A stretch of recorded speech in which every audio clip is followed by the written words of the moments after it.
got emotional temper. He can just come with facts. You know, they ain't like it, but you know, he told the truth. You know.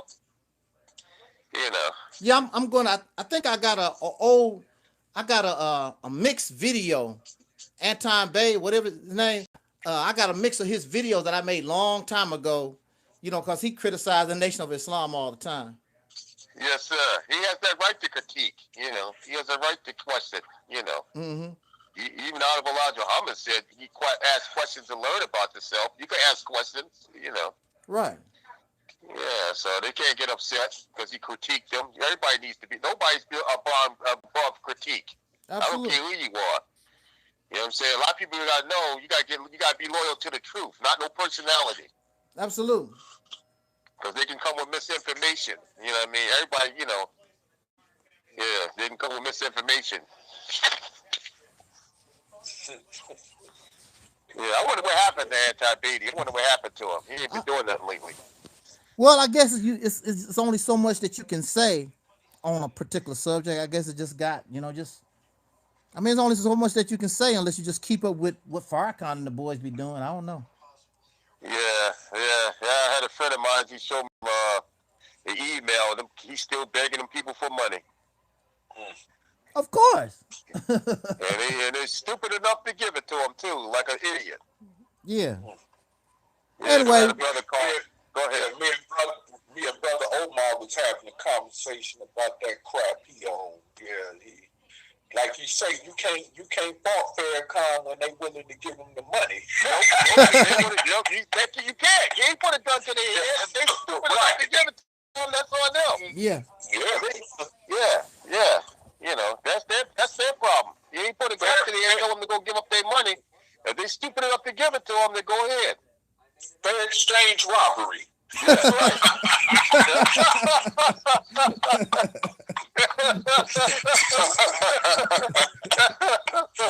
Oh, you can't tell them cats though. They believe he's the savior, like he's somebody, you know, like he's the Messiah or somebody. Well, he is. He's the Christ now.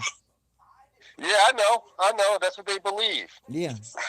Yeah, he the Christ, all right. Here in Chicago, he can't even crush the crime up in his own city.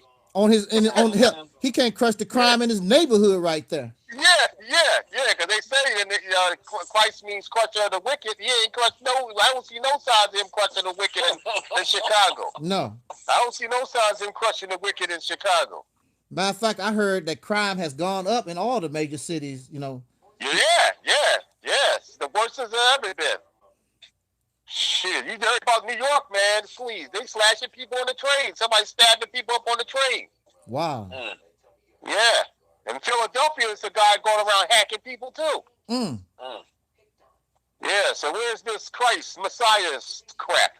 Well, they not doing no slicing right now where I'm at. It's cold as a mug. They like it's too damn cold to go. I'm gonna have to wait till it warm up before I get to slicing. But these cats are doing it in the winter time in New York and Philly. They doing it. Yeah, where's Farrakhan and Christ at? Well, we live, brothers, and if you didn't know, you know now. This is the Reality Temple on Earth Internet Ministry, and we didn't want to be here very long. I just wanted to knock some dirt off my shoulders, some stuff that be grinding my gears. And I have on the line with me tonight is, of course, our soul brother, Taalik. He's been away for a little while, but he's on the mic tonight. And also, he need to come and bring his butt to the program more often. Brother Daniel here with us. Yes, sir. Peace be with y'all, brothers. Peace be with y'all. Yeah. So we got brother Daniel and brother Taalik in the house, and we just want to talk about this topic real quick. And what inspired me to do the topic, I don't know if many of you, I've put it on my channels, and some of you probably even watch Sinetta TV. But our sister Nova done turned into like a little celebrity overnight. She's on Sinetta TV. She's on these other sisters' blogs. You know, she blowing her channel went from a few hundred. Now she open to the, couple of thousand. She blew it up. And she had a video I don't know if Talib is familiar. You might be familiar, Daniel, because you know, you go back a little ways. This sister, you remember this sister, Alexis Tyler? Yes, sir. She sounds familiar. Yes, sir. What about her? Yeah, Alexis Tyler. Yeah, I heard about that. Yeah. Yeah, you know, her life was threatened. Yeah. Her life was threatened.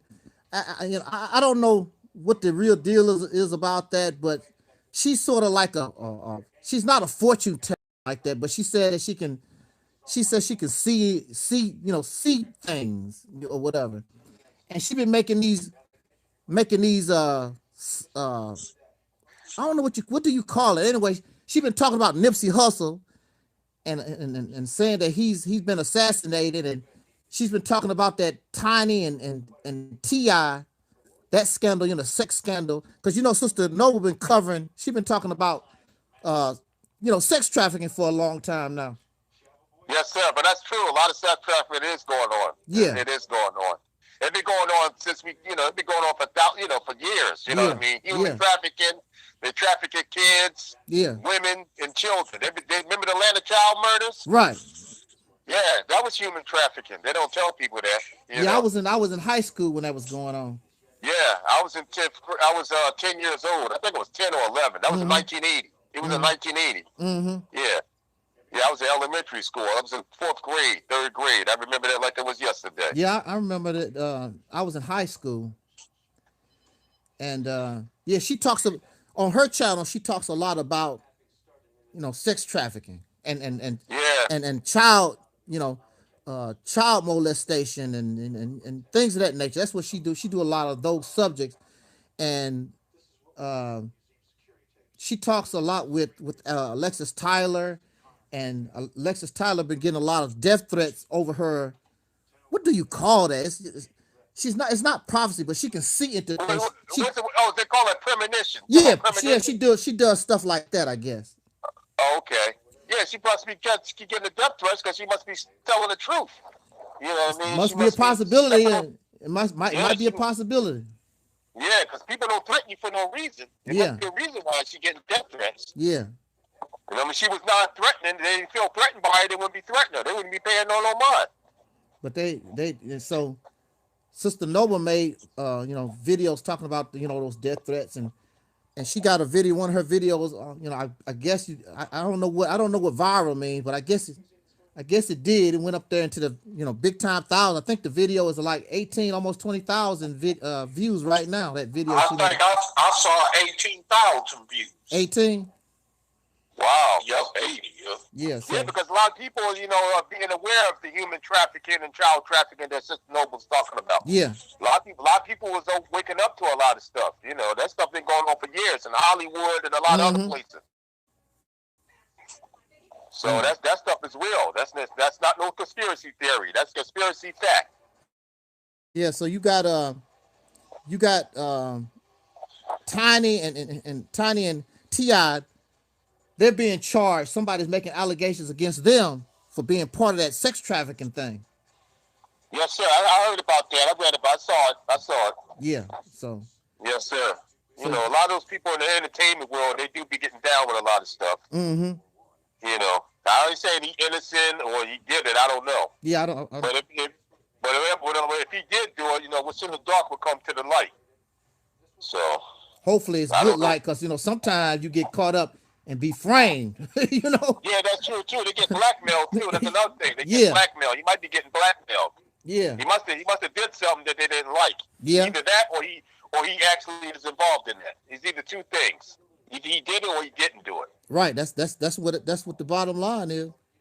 Yeah, and if he didn't do it and they trying to get him on that, he must have did something. He must have rocked the cradle. He must have went it against the grain. Mm-hmm. Because they do blackball people. They do set people up and mess up their reputation. Even Malcolm even said they make the good look, and the media makes the good look guilty and the guilty look good. So that Well, I tell you this. So I've been following the sister, supporting her when she go on these programs. I'll be in the chat room putting in her information, where they can get her book and things of that nature. I've been following her when she was on Sonetta and these other programs or whatever. And I mean, it's all good. And everybody that come to on this platform, everybody here has their own view of things, So, I look at things one way. I don't expect Talib to look at things the same way that I do, nor do I expect her to look at things the way that I do. And yes, sir. And because we don't do the spooky here at all. No, sir, I know you don't. I don't do the belief stuff. I don't do the I think, I assume, and I saw a mummy was under my bed last night. I don't do that kind of stuff. Yes, sir, I know you don't. Say we keep it real at this platform live. Right. Yeah, right. We talk on stuff we mainly talk on stuff that we could prove. Yeah. That we got facts. We got I can't do that. So what made me come to this subject is that being on my platform, being here, I'm used to the real. I'm just used to the real. Yes, sir. Not too much spooky stuff. People know that I don't do that. They don't want to even hang around this platform. They have to have a real iron cast stomach or something, I guess, to come on this platform. Because it's not gonna. I don't swirl like that. It's just not built for everybody like that. Yeah. But like I said, I'm supporting her, and I'm on these platforms, and she's on these platforms for like 2-3 hours almost, on these broadcasts. And I'm in the chat room listening, not listening, watching all the I'm listening to the program, but also I'm watching the comments in the chat room. And our people, I mean, these folks, they so damn spooky. They really out there. They believe all kinds of stuff. Reptile people, half human, half reptiles, and lizard people, and I'm like, what the? You talking about that Malachi Z. York Luwabi and that spooky ass shit? Oh, excuse my friend. That's all. Excuse my friend. Pardon me, brother, but yeah, I just had to keep it. No, it's all right. I mean, it's all good. But Malachi Z. York said he came from another planet. He used to teach that kid. Off the wall crap.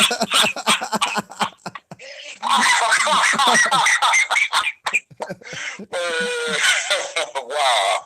Yeah, they used to teach. I mean, they used to teach he was Melchizedek or some type of Messiah or something. He can't even Messiah his behind out of jail. Exactly. Right. He couldn't Messiah himself for molesting them kids. Right. Right. And they can sit there and say, "Oh, he was innocent and all that stuff." No, he pleaded guilty. You can look at that stuff online. He pleaded guilty. That nigga used to talk about how he knew how to levitate. Well, how come he ain't levitate his ass from under that from that underground prison he in Colorado there?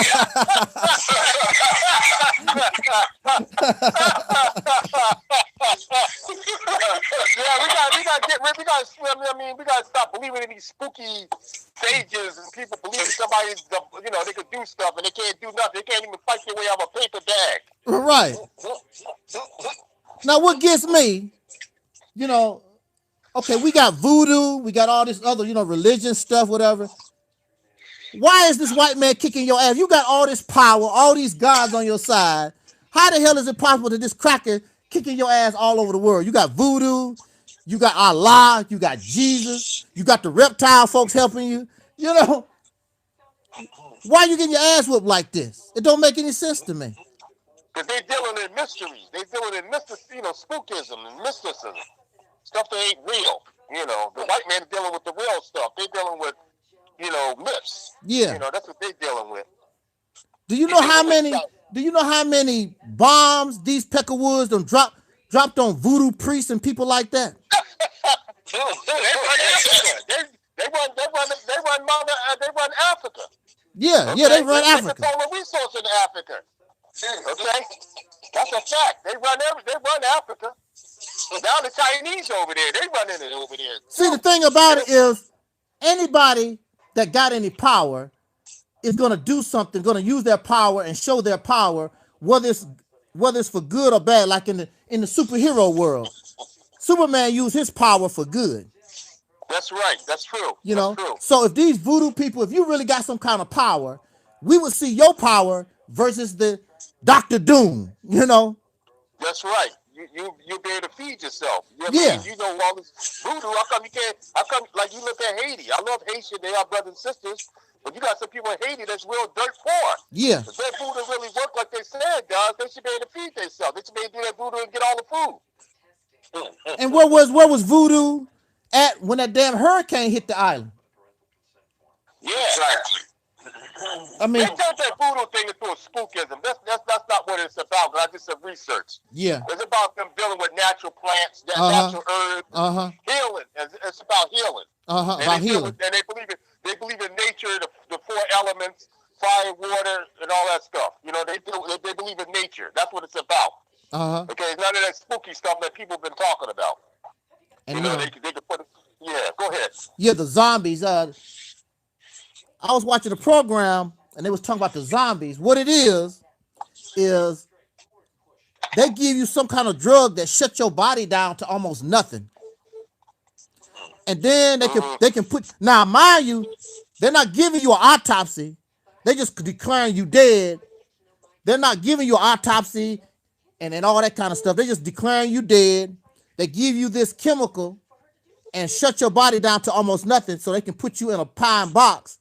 And, you know, your body, since your body is shut down for you know, to almost nothing, they can put you in a pine box and actually bury you, and you'll survive. And then they'll come back later, take you out the ground, and you still be out of it, and take you to a whole brand new village. And you wake up in a new village that you don't know nothing about, and call that your home, and somebody that saw that you died mess around, go to that village and say, you supposed to be dead. You know, far as they know that you died, because they saw you was declared dead, and they saw that you got buried, and then they next thing you know, they see you in another village somewhere. And that's where that rumor, that's where that thing about the zombies come from. That's what they was doing. Because anybody that's dead, you ain't coming back no more. That's it. That's right. I'm still waiting on my uncle. My uncle told me, and he died in 1990. And my pastor told me he died in 1987. Both of those men gave me their word. If there's a way to communicate and talk to you, because I know that you want to know about this, they would communicate with me. Now, I ain't gonna lie, I might be a little scared. You know, somebody from the dead trying to contact me. I ain't gonna lie, I ain't gonna trip off of it. I remember I jumped seeing my shadow when I was making a video one time. Don't you remember that, Taalik?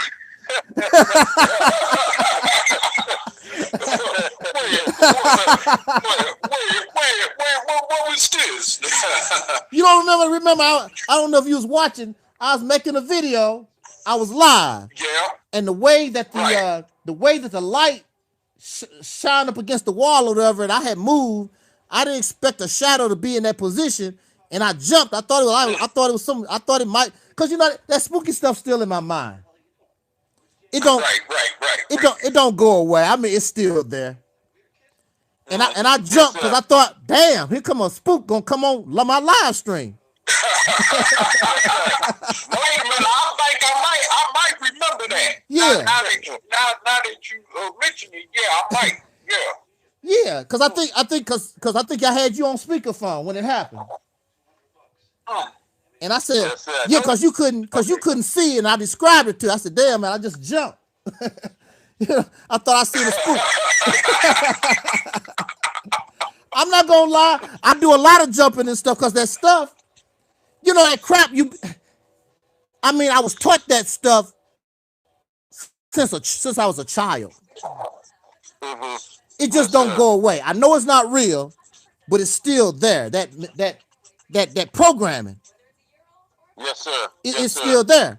I'm not gonna lie to you and tell you that it's not there. You know, that spooky stuff. But now instead of being scary like that, I investigate.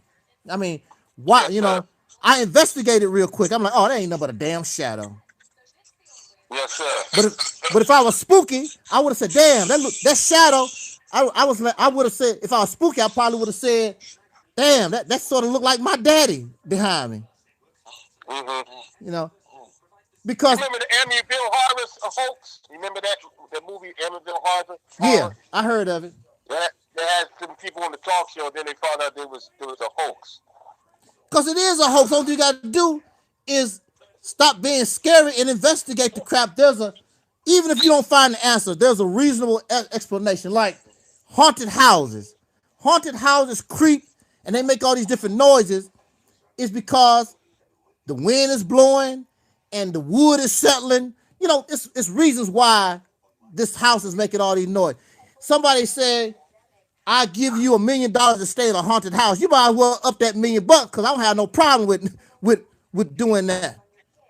I'll be glad to take it. I'll pay you. Give me $1 million to sleep in the graveyard. I'll do it. Yeah, give me the money. I used to play in the graveyard. Yeah, give me money. I'll sleep in the graveyard. I'm safer in the graveyard than living in some of them areas where the living could do harm to you. You sure are. You sure are. That's a 1,000% fact. Ain't nobody in the graveyard gonna bother you. Believe me. Yeah, they ain't gonna knock you upside your head. No, they not gonna call you nigga either. Nope, or coon. Or coon and stuff. And they're not gonna ask you for a donation. They don't ask you for no donations either. They sure ain't. I can't. They're not gonna lie to you either. They're not gonna trick and deceive you either. No. I used to play in the graveyard. No problem. I played because in the South, especially in the rural areas, a lot of those churches had graveyards right there on the property. Yeah, that's true. Yeah, that's true. And we stayed in a house. Yeah, we stayed in the house right next to this church, and there was a graveyard there. We used to play in the graveyard. Yeah, a lot of people used to do that. A lot of people got their family buried in some of those churches in the graveyard. Yeah. What you just said. Yeah, they buried it. I didn't start getting scared in the graveyard till my grandmother started putting all that spooky stuff in my head with all these ghost stories. She talked about somebody died and they came to visit her and grabbed her out of her bed. My grandmother was talking all this old crazy stuff. Yeah. Yes, sir. Then I got scared. My baby sister died when she was an infant, and her grave was out there. And I ran across her grave, and my foot started sinking down into her grave. Now, that scared the hell out of me because I thought it was my baby sister pulling me down into the grave with her. That's what I thought. Yes, sir. What it was, her grave was freshly dug. The soil on top is loose. And when my heavy weight ran across it, my foot just went down into the soil. That's all that's happened. It wouldn't even went deep. But my head was so full of that spooky stuff, I screamed my little butt off. I was scared. I stopped playing in the graveyard. Yes, sir. Yes, sir. I stopped playing in the graveyard because of that. I mean, I just can't do the spooky stuff no more. I just can't do it. Yes, sir. All they these used to call us with the rednecks used to call us down south. Matter of fact, they called us spooks. Yes, sir. They sure did. They call us rednecks call us spooks. Yes, sir. Sure That's did. Right. Yeah, they used to call us spooks. But I can't, like I said, I only went on the program to support Sister Noble, but it's really, really sickening to me watching all that old crazy. These people too damn grown to really be believing in all this fantasy, fairy tale stuff. Yes, sir. But I do agree with it. I don't believe we're the only life form, Yeah. I don't know what they look like. I don't know what the other life forms look like. I don't know. I'm going to say it like that, you know what I mean? But they do have people that research. They have a book I read it years ago. It's called Above Top Secrets, where they claim they dug up people from Area 51 and all this stuff. And they saw, UFO crashes, you know, they have certain presidents like President Reagan, President Carter. They claim they saw flying saucers. Yeah. It's recorded. You know what I'm saying?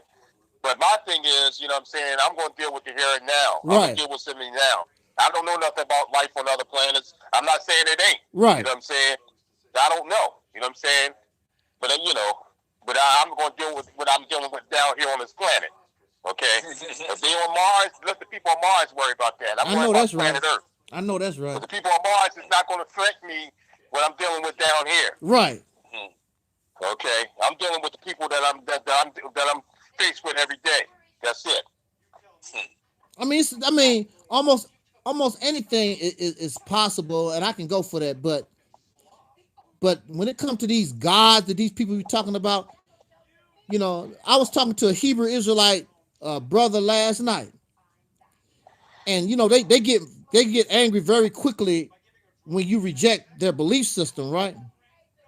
Yes, sir. And the first thing they always do, they threaten you with some kind of punishment. You know you're gonna go to hell. He telling me that the nuclear bombs gonna come and kill me. I'm like, bring it, man. Tell your punk God to start throwing the nuclear bomb or whatever he want to do. I said, your God is a punk. First of all, your God like to threaten people that don't have any power. You never hear this God threaten the devil. Never. Yeah. You should ask him when he do the nuclear bomb does happen, where is he going to go live? Oh, he going to be... Where he going to go up in space? Beam him up, Scotty?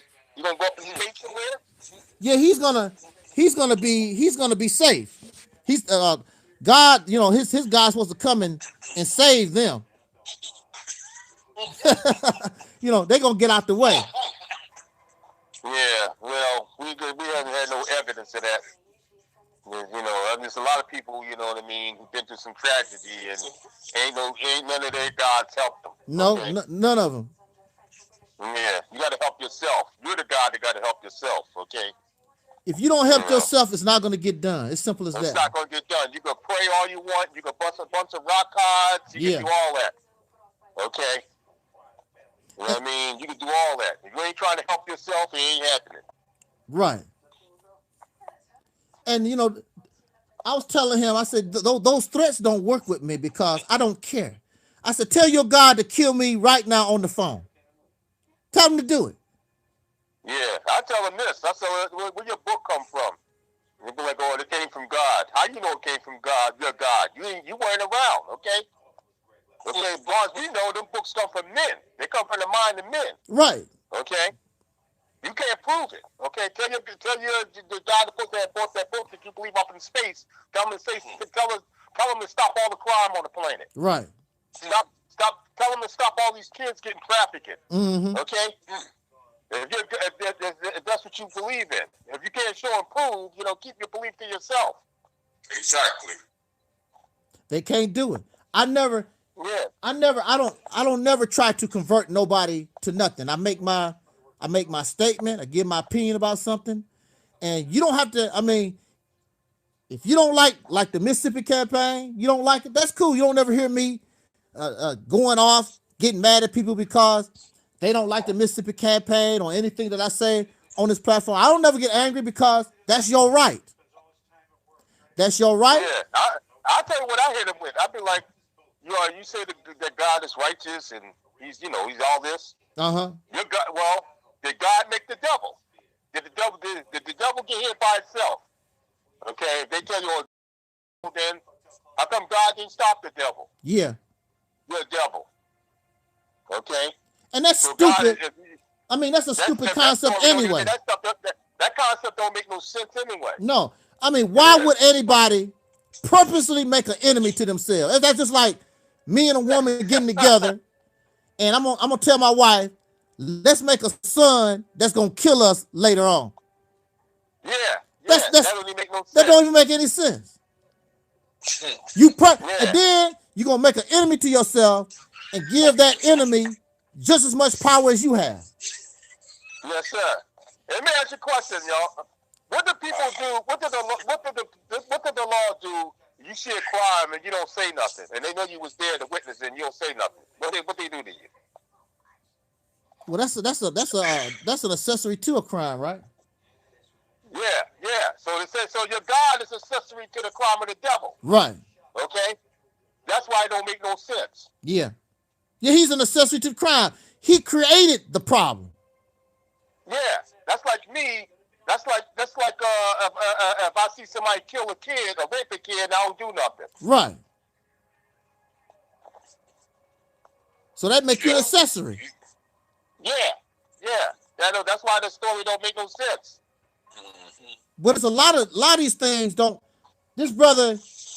What don't make sense is this as well, is that when you hear, like, when people talk about that saying in Genesis about how Abraham's seed will be in bondage for 400 years, which is supposed to be referring to us as the so-called Negro in America, right? Yeah. But yet, it's the went beyond 400 years. Yeah. And plus, on top of that, when I talk to in the past, when I've talked to people in religion about that, and I said, well, how come it's so long that this has been going on with us and it still ain't stopped? Well, it's a part of the prophecy. You got to understand what prophecy. Okay, none of that stuff going to happen. Yeah, exactly. If you don't get up and liberate yourself, you're not going to be liberated. No. You can pray all you want. That's the bottom line. Believe all you want, it ain't happening. Okay? That's the bottom line. Okay. Miss me with that. That's why I say miss me with that prophecy stuff, because first of all, when them folks came over there to Africa, over here to North America, or wherever they went and gathered us at and placed us in this bondage, the first thing they had in their hand was that Bible. Like they said, they put us to sleep, and when we woke up, we saw the Bible laying there. You see what I'm saying? So there it is. There. That's your prophecy, okay? Miss me with that bull cockamamie doodle. That's right. It was the president in Kenya. I don't know if it's Jomo Kenyatta or Shaka Zulu. That's what they said. They gave us the Bible and they took the land. Right. Exactly. Now, how can you be the children of Israel? And they said that that we are the people in the book in those foreign lands, right? We are the children of Israel. Yes, but they can't explain how the hell we got over here. Because as far as I know, ain't no slaves from that area with slaves that was brought over here.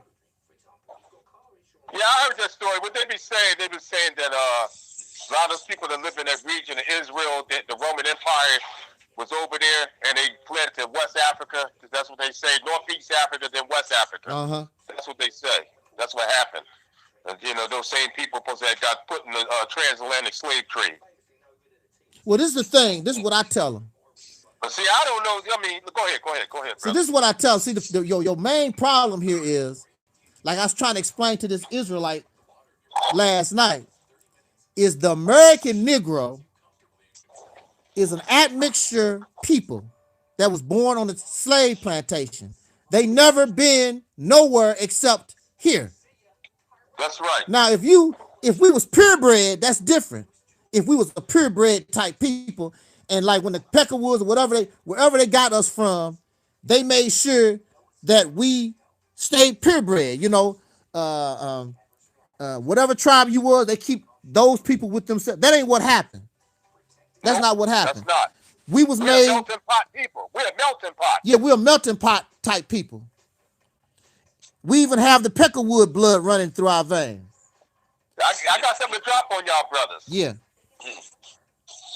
A lot of black people down south. It's related to white people down south. Yeah. That's a fact, brother. Yeah. They had this white supremacist. He did a DNA test. He found out he had 13% sub-Saharan African in his blood. Mm-hmm. Okay. We like you said, we're not 100% of no tribe. No. Okay. No. We're a melting pot. We mixed up with different tribes of Africans. Yeah. European blood, plus indigenous people that was already over here. Right. Absolutely, that's right. And then I hear them stupid Hebrew Israelites said, if your father is Caucasian, that you're Caucasian. Well, that don't make no sense because a lot of slaves, when they put them slaves off the women off the ship, they was having children by those slaves. So that would wipe out majority of us. Right. Okay, that story don't even make no stupid sense. No, it don't. Right. Frederick Douglass said in his time, and I had already came to this conclusion myself, but I was reading where Frederick Douglass said in his time, he said that the Negro is a mixed people. That's right. From slavery. What was Frederick Douglass? You know his family background? Frederick Douglass himself, you know, his master was probably his daddy. Yeah. He was part European and part African descendant slave. Yeah. Okay. Yeah. And see, this is the thing, as time goes on, you know, people in this country, you mixing with white folks, and then even after we got free, you know, even if you was pure, you probably still got with somebody that was a mix, you know, because we don't know who's pure. I mean, I'm pretty sure there was some people that was pretty pure or whatever, but they didn't marry nobody. You know, you couldn't tell who was who, and they didn't go around trying to look for somebody. Well, you know, I'm pure. I don't mess with no mix. That ain't how it happened. You know, mixed people mix with the purebred folks, and the children is mixes. We are more mixed than pure. That, you know, that pure stuff. That pure stuff don't even exist among us no more. We don't have no concept to that no more, because it's just we just. I mean, look at us. Like, I was looking at my family reunion photo. My people, as dark as I am, I don't represent my family. My people are from the lightest of the light to the darkest of the dark. Tall people, short people, fat people, skinny people. My people, you can't take one male and one female and say, this is what my family look like. We look like a lot of stuff. Yeah, and then another thing they don't tell people.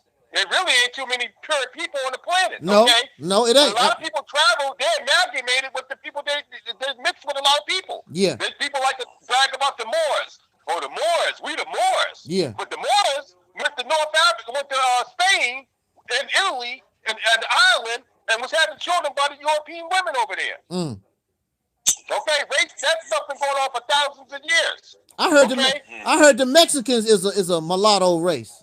Yeah, they are. They're Spanish. Yeah. They mix with Spanish, indigenous, and African blood. See? So, I mean, but my thing is, okay, I recognize what we are. So from my position, that's where I'm going to work. I'm going to work from our uniqueness, try to figure out who we are. Like Elijah Muhammad always taught, accept our own and be ourselves. And he talk about a righteous Muslim. Now I don't talk about that religious crap. I'm talking about be an American Negro, be an African American, whatever. I prefer to say soul brothers and sisters to have a start, to have that beginning. Mm-hmm. Well, I gotta say something to y'all. This is our country too, okay? You got people who tell us, "Oh, Africa is our country." No, this is our country too, okay? Only country we know anything about. Okay. Not only that, it's been proven that it was what they call black people over here before Christopher Columbus. That could be proven. They got artifacts to prove that. So everybody didn't come over here from Africa. Some people was already over here. And that's a fact. I saw some old pictures. Well, you know, back in the day, they didn't have pictures. They would paint what they described. You know, they would have paintings. And the early paintings that they had of the people describing the people here, those people was dark as hell. They was not no red man. They was dark as any African that you would find. Yeah. Christopher Columbus in his diary described those people looking like Ethiopian people. See? Okay? There you go. That's a fact, okay? There you go. Yeah, I mean, all this stuff, you know, I mean, a lot of people got these, you know, different romanticisms and fairy tales, okay? This is another thing they don't tell people, okay? A lot of slaves they got out of Africa, they were slaves in Africa before they came to Americas. Uh-huh. That's a fact. Yeah. Okay? And then another thing, America made slavery illegal before Africa did. Mm. Okay, that's a fact. While I got you on the phone, Brother Daniel, talk about because you was telling me about how they always talk about how Africans love us and all that kind of good stuff. And you was telling me those words that they had. I forgot what you said. They called African Americans over there. Okay. I know if you go to Ghana. Yeah. A lot of African Americans went to Ghana, and a lot of the people on the continent was calling them a Bruni. Mm-hmm. A Bruni means white person. Mm. Okay, Africans never looked at themselves as one big black happy family. They never did. Right. Okay, they went by tribes. You go to Nigeria, okay, they don't like the Fulanis. The Fulanis, they hate the Fulanis over there because Fulanis are doing a lot of killing a lot of people and enslaving people because they're into Islam. Mm. Okay, you go to northern Nigeria, they got like a little civil war over there between the Christians and the Muslims, and a lot of it's tribal too. That's where that Boko Haram stuff was. Yeah, all that stuff. And you got a lot of people who believe we didn't have no conflict before we had contact with the European. That's not true. No. Prejudice, race, what they call prejudice, that's human. That's a part of human nature. Mm-hmm. Okay, people have prejudice because they're not used to being around somebody that's not like them or speak their language. If you're around somebody that's different from you, that speaks a different language than you, might have a different culture, you might have a little prejudice or a little biases. Okay, everybody has that little bit of that in them. Mm-hmm. Okay, you go to Africa, you might be like a lot of what they call Black Americans, African Americans, we all went to Africa. We'll be considered another African tribe. Did you know that? Oh yeah, of course. They would look at us as another African tribe. They wouldn't look at us as a different, ethnic group. Mm-hmm. Okay, and they got prejudice amongst themselves. Because I have friends from the continent. Certain tribes don't like other tribes. Mm-hmm. They have prejudices amongst themselves. That's why it was easy for the Peckerwood to go over there and conquer that place the way it is, because they don't see themselves as no family. They don't see themselves as one. No, they never called themselves black either. No, they did. They never said, "Oh, we're all black people." No, black power. They never did that crap. No. Okay. They still don't say black power. No, that's something new. Yeah. Then a lot of people look at them like they're wrong. They're not wrong. That's they didn't. Skin color thing is that skin color thing is something new over here. Right. Okay. We're going by somebody's skin color. That's why we keep getting scammed and getting screwed. Yeah. Because we're looking at somebody's color. Oh, this is my black brother. Everybody, all skin folks are not king folks.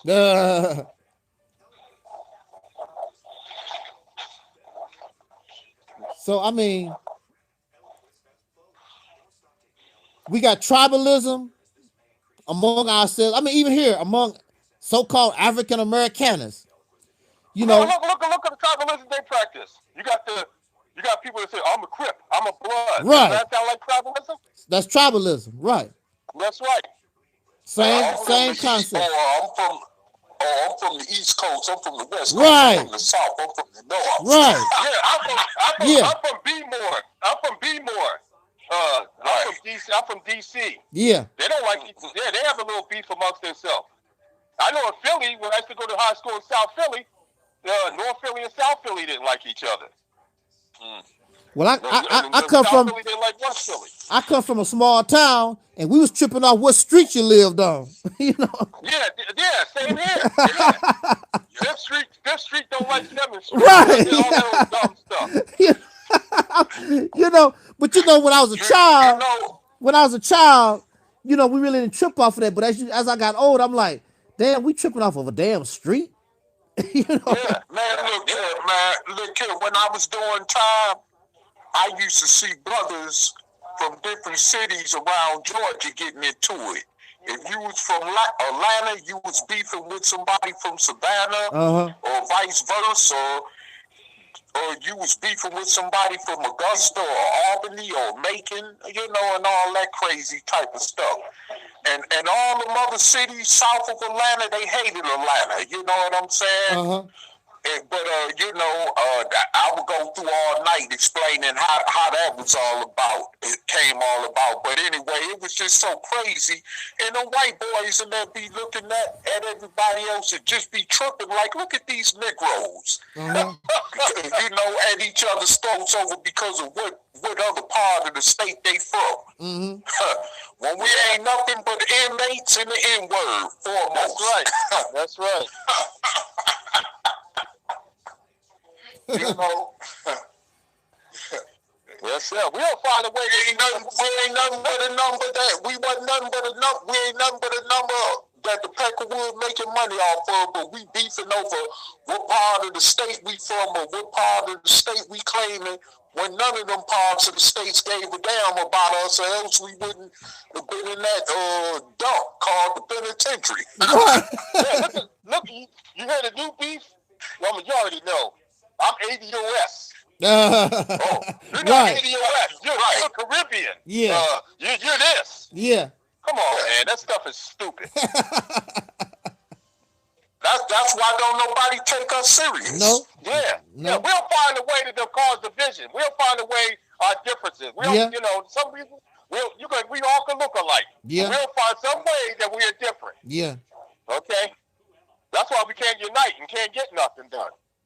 And people like me and you, we don't want to believe in that God gonna help us. They don't like, a lot of folks don't like that either. I mean, no, they don't. That's people. That's personal. Look at the religion.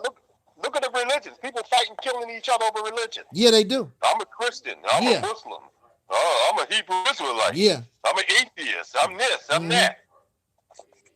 I tell folks, look, I just want to be liberated. Y'all can argue about that stuff all you want to. I want to be liberated. Y'all can, once you get, see, that don't mean nothing. As long as you're a damn slave, all what you tell us what you are, all that what you are don't mean nothing. The reality is, whatever that Peckerwood call you, that's what you are. Yeah, see, that's what we see. We didn't learn from the people before us. You had Reverend Martin Luther King. You had Malcolm. You had Marcus Garvey. They didn't care what religion you believed in. Okay?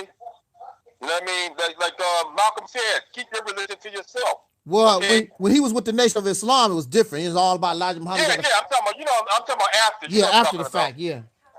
Yeah, he said, I'm a Muslim, but I keep my religion to myself. Right. Okay, Marcus Garvey was a Christian. He didn't push us to say, you got to be a Christian to be in my organization. Martin Luther King didn't say, you got to be a Christian to be part of the civil rights movement. No, he didn't do that. He was fighting for us to get justice regardless what religion you believe in. And the Black Panther Party was neutral. They just wanted to just leave me the hell alone. Yeah, they didn't care nothing about all that stuff.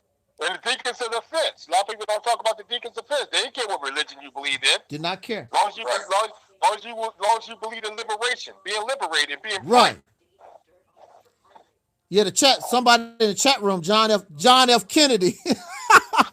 John F. Kennedy in the chat room say that Marcus Garvey said that Marcus Garvey said keep your religion to yourself. He did say that. Yeah. That's a fact. He did say that. Yeah. That's true. Yeah.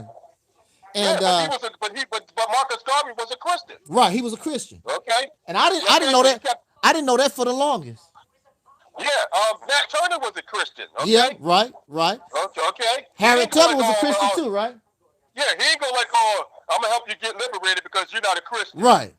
Harriet Tubman, I'm pretty sure she was a Christian. When she had the Underground Railroad, I don't think she said, what religion is you? The majority of our freedom fighters, the people that was doing a lot of the fighting for us, was Christians.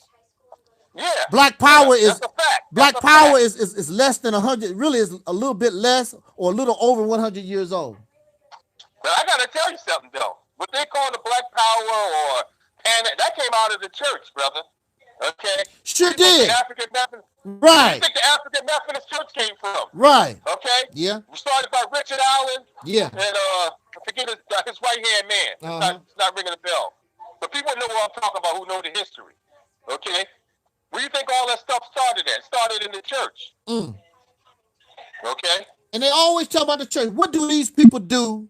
And I'm gonna tell you something else. Yeah. The Honorable Elijah Muhammad came out of the church. Yeah, he did. Okay. And Farrakhan did too. What book did Honorable Elijah Muhammad teach from? The Bible.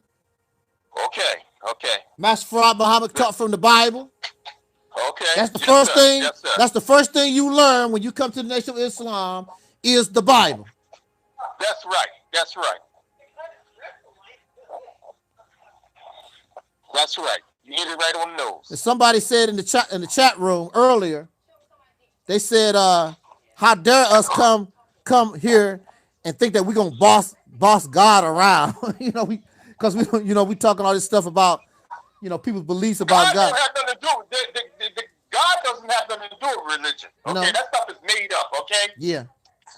Okay. So bring your God down here and tell me what religion he said to follow. Yeah. Okay. Tell God to come to this live stream right now, and we can get this over with. Yes, sir. Yes, tell us what religion to follow. That's what religion he wants us to follow. Right. Religion was made by men. Okay, it was made by people. Okay, Christianity, Judaism, Islam was man-made. Okay, it was made up because you got the people that was way more ancient than Christianity and all that stuff, and they ain't coming with no religion called Christianity or none of that stuff. All that stuff is made up. Hey, riddle me this, Batman. Where is God in a room full of atheists? Yeah, yes, sir. It don't exist. It only exists in your mind, in your imagination. Those atheists ain't thinking about no damn God, and God don't exist where the atheists are at because it's your imagination. And when you die, your God dies with you. Yeah. It's a belief. It's a belief because there's no evidence. There's no proof. There's no clear, convincing, and overwhelming evidence. There's no proof that this God exists except only in your mind. You don't have no footprint. You don't have no fingerprints. You don't have no pictures. You don't have nothing except not a conversation. Not even a conversation. You just taking people on face value, and a lot of us wasn't around when the Bible was made. Nope. What they call Quran and all that stuff. We don't know how they came about. We only believe. We only speculating. Right, okay? speculation. We go by hearsay. You go by hearsay. Right. They don't even have. And then people. They don't even have circumstantial evidence.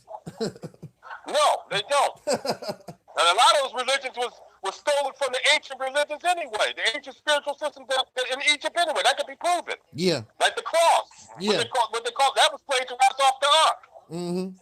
Okay. The way the Muslims pray makes a lot. They got ancient Egyptians in those same positions. Yeah. Okay. Yeah. Those religions stole from the ancient people, the indigenous people. The indigenous people didn't believe in none of that crap. No. And that's and that's so-called there's another life in the planet, and the Nephilims in the Bible came from another planet and all that. How we know that ain't come from other religious practices prior to that Bible being written? It did, brother. It did. Right, okay? exactly. Like people talk about the Jews with the circumcision. The ancient Egyptians, the Africans, the ancient Egyptians were doing circumcision. They got proof on the walls of them doing circumcision. Circumcision has nothing to do with Judaism. Right. John F. Kennedy say that we repeat the same old stuff that they knew, that everybody already knew for decades. Yeah. Hey, John, if you knew all that, how come y'all still believing in God then, since you know all that? You know it's a bunch of garbage. Apparently you don't know. Because if you knew it like that, if people knew it the way that John said they know, there's no reason for me to even exist. I shut the hell up. Yes, sir. All I know is I came out my mother's womb. Right. Okay. The first person I had contact with was my mother. Yeah. Okay. And then my father. Okay. Yeah. When I came out the womb, I did not call on God. I called on my mother. No. Okay. I remember when I learned how to talk, I called on Mommy. Right. I ain't say nothing about no God. Okay. Right. I'm not saying that God. I'm not no atheist. Okay. Yeah. Don't get it twisted. I'm dealing with in the know. Okay. I don't know what like I said. The first I called on was my mother. Right. Me too. And then my father. Yeah. Okay. All humans did. Yeah. I don't care what so-called race you are. You called on your mother and your father first. And George Floyd, when he was being murdered, he didn't call for Jesus or Allah. Nothing. He called for his mama. Yeah. Sure did. I seen that. Leaving out the world. I was finna just say that. Leaving out the world, he called on mama. And he knew his mother was gone. Yup. He called on his mom. They got that on videotape. I saw the video. I saw it. He called on his mother. And he know his mama was gone. His mama died, his mama wasn't even alive. And he still called on his mother. Yep. Because that was his first God. Yeah. Your first and only real God is your mother, your parents. Yep. That's one thing I do like about Dr. Yusuf bin Yakin, and he pointed that out. Uh-huh. He taught that. And he was on the money with that. Uh-huh. Yep. Now, see, my thing is this. If these guys... Yes, go ahead. If these guys was doing something for us, I don't have no problem with that. Your guys ain't doing a damn thing for no. They're not paying your bills. They're not stopping sex trafficking. They're not bringing you a drink of water. These guys ain't doing a damn thing. You give these guys unearned praise and credit. It's just like Santa Claus. I call it the Santa Claus syndrome. Because you give praise to Santa Claus. Santa Claus ain't did a damn thing. Yeah, he ain't stopping your crime-infested city that you live in. Your crime-infested, drug-infested, poop hole city. Yeah. Okay, some of them cities you can't even drive down the street without your car getting wrapped up. Because they need to fix the streets and all that crap. Mm-hmm. He ain't stopping all these mayhem murders going on. No, those mayhem. Listen, what people got to get out of their head. If we don't do nothing collectively, ain't nothing happening. Right, exactly. And God didn't give Trump a second term. Nope. Right. He sure didn't. People pray for him to get a second term. People pray for him to get a second term. It ain't happening. Ain't nothing happen. Nope. I don't know. I don't vote. I've never voted in my life, but I like, I thought Donald Trump was a cool president. I mean, he was much different. I liked Donald Trump. I don't care. Listen, I liked him because he was straight up. Yeah. Kept it 100. He was no fake fraud, fake politician. Yeah. Okay. He told you how he felt. Okay. Yeah. He wasn't phony. Okay. He wasn't phony. Okay. And I like how Trump be calling these people, different names and stuff, right in their face, or he'll put it on Twitter. Trump just had it going on like that, Yeah, he had me laughing. He had me fun. He was funny. He wouldn't off into that, he wouldn't off into that political correctness stuff real tough. As president, you gotta be. You know why? Because he's not a career politician. He wasn't no politician. Yeah.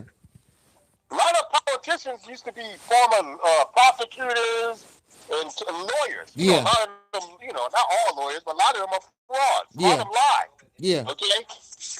I mean, a lot of them career politicians are plastic. They're not real. Yeah. Okay. We got a vice president that was one. Yeah.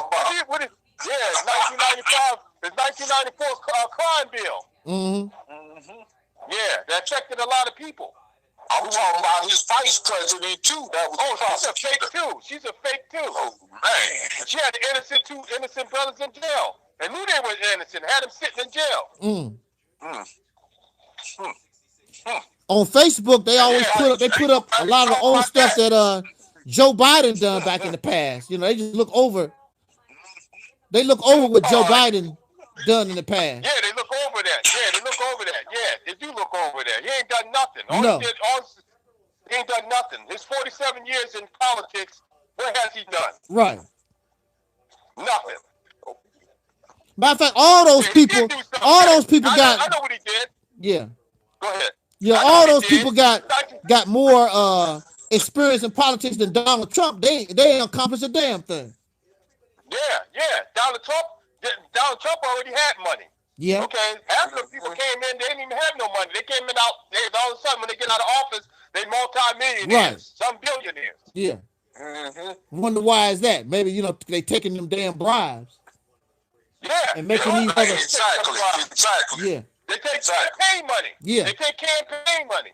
And they for sale. If you come with the right price, they'll take the money and do what you tell them to do. Yeah. They for sale. They'll sell a citizens out for a couple of dollars.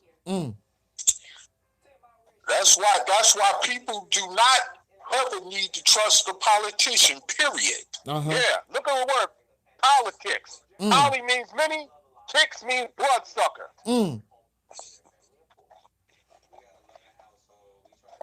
Well, yeah, so you got a lot of people that think that's going to solve their problem. No, they've been in office all this year. It's getting worse than it ever been. Absolutely. You got a lot of people lost their job. You know what I'm saying? You know, our people just got to wake up. If we don't change it, ain't gonna get ain't no politician gonna change it. You know, you got to change it.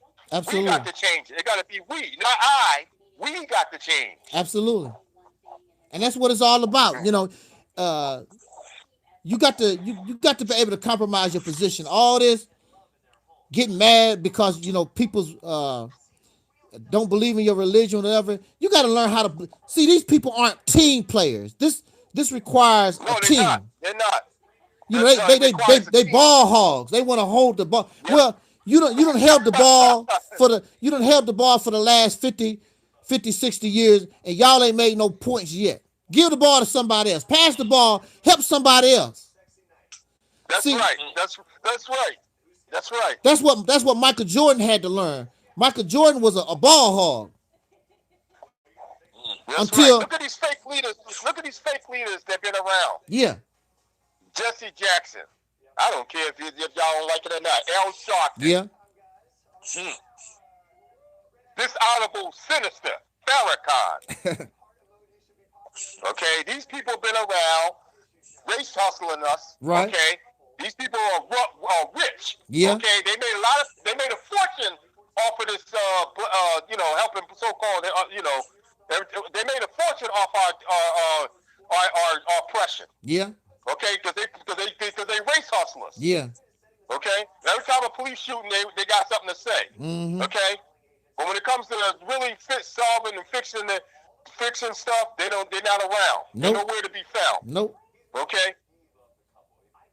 And these people on YouTube, they follow the same pattern. They're out there. They on YouTube. Donate to my chat. You know, give me your money. And they've been doing that for 20 years and ain't produced nothing. Nope. You go to these different areas. You won't see a school. You won't see a business. You won't see nothing. Nope. But run down houses, run down streets, crime infested. Well, the Hebrew Israelite brother told me basically he don't even give a damn about that stuff because God gonna come and get them out of, gonna take them out of here anyway. They don't care. They don't care if you making it right now. They don't care because just hang on to your hats. God gonna come and save them, snatch them out of here anyway. So why build a school? Why support the Mississippi campaign? All that stuff don't mean nothing to them because God finna come and just snatch them out of everything anyway. They don't have to build nothing. They don't have to worry about nothing. Yeah, where they and going that's actually in their teachings. Yeah. Yeah, I asked them. I said, "Where you going at? Were you going up there in space to live on another planet?" I guess. I know the Nation of Islam, the mother plane's supposed to come because remember the teachings is the mother plane's supposed to come and those baby planes gonna come out, throw bombs into the United States. They gonna go off and save the Muslims. They gonna go into. Yeah, brother, you know that don't make sense. Hold up. You said save the Muslims, right? Yeah. Just the Muslims. Well, I don't know if it's gonna be saving the Muslims. I know the Muslims gonna be saved. No, that's true. No, brother, what you just said, they say that, they believe that. That's true. That's what you just said. They believe they're just gonna save the Muslims. That's true. Right. The mother plane. They believe you don't step Islam, you're going down with the devil. With the destruction. And then that's the fact. Right, okay. So these mother planes gonna come down and throw bombs into the United States, and they blow up, and nothing's supposed to grow here for the next 100 years. Not even a blade of grass. It's 1,000 years. Oh yeah, 1,000 years. I'm sorry, yeah. And you know, that's not even fair. I mean, so just to get the white man, you gonna kill all the deer, all the bears, all the ants, you know, to get the white. That's not even fair and just. Why you gonna kill all the? I'm gonna tell you how stupid that don't make no sense. What they call, I don't like to say white man because, you know, we don't see nobody with a white skin. Okay, yeah. That's a myth.